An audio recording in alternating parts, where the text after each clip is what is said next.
Alright, Uncle Fester, I was telling you about the cotton ball slash Vaseline combination making a great fire starter.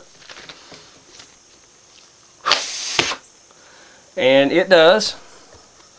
And I told him I'd make him a how-to video right quick. Let me see if I can get it over here. I'm getting my gloves that I used earlier on this project blown back out so I can put them back on and reuse them. These are the little, you can buy these in the pharmacy, you can buy these in automotive. I think you can get a lot more of them in the pharmacy section of them, Wally World or wherever. He also wanted to know if it would be possible to use petroleum jelly. I use Vaseline. I'm going to put a plug in there for him. And lint, like you get out of your dryer.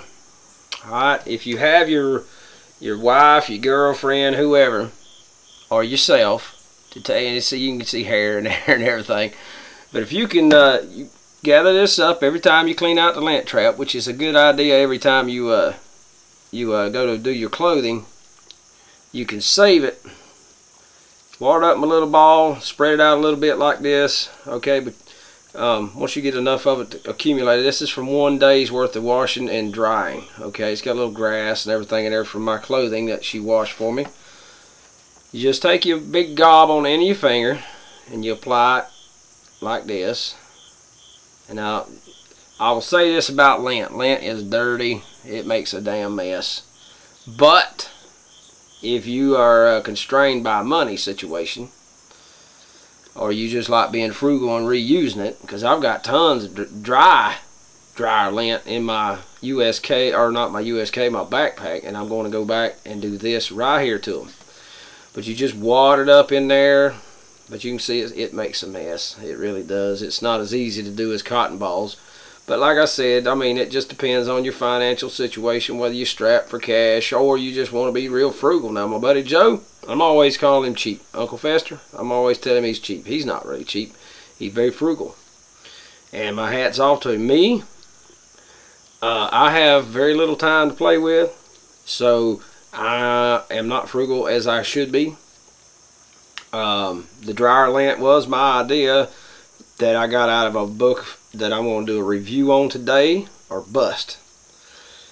You can see right there a little dry patch, and you can see here where it's saturated. You want the entire thing saturated, okay? And you get it good and saturated off. And what I'm using here is just a plastic bowl to keep it in, okay, so it doesn't make a mess all over my little work table. This little table here is not really, it's one of the sitting at the TV eating your meal tables. I don't know what the heck you call it, one of the little fold up jobs. Works real well for little projects like this. And I'm taking a cotton ball and wiping all the lint and the petroleum jelly off of my fingers as good as possible. This is what I did earlier when I went to take my gloves off so it wouldn't make a freaking mess. You'll never get all of it off. You can hang that up. Never going to do it. Now let's do a cotton ball.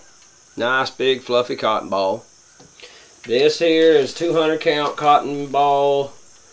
There ain't a brand name on it. It's just cotton jumbo size balls, it says. Pure cotton jumbo size. Alright, there's jumbo and then there's super jumbo. There's a little thing on the front telling you. I think I got this at the Walmart the other night. I don't know. Might have been Dollar General. Might have been one of them other places. My old Kim, I shouldn't call her my old lady. Kim likes to shop in different places because she knows where all the best deals are at. Alright. And a lot of times the Dollar General, Family Dollar, whatever, is a lot closer than Wally World anyway. So we'll go there. But anyway, you just open it out, spread it out. Okay, get it as thin as you can when you spread it out so you can really get it in there and saturate it. Just lay it in your palm of your hand like so. Nice big gob on the end of your finger, like the gob you're going to use to grease up your hind end before the DOT man writes you a ticket for something stupid. Has zero to do with safety. You know what I'm saying? Those freaking idiots. And if you're a DOT officer, tough shit. You don't like my comment? Bite me. Alright? I'm out here trying to make an honest, decent living, and you guys are ripping me off.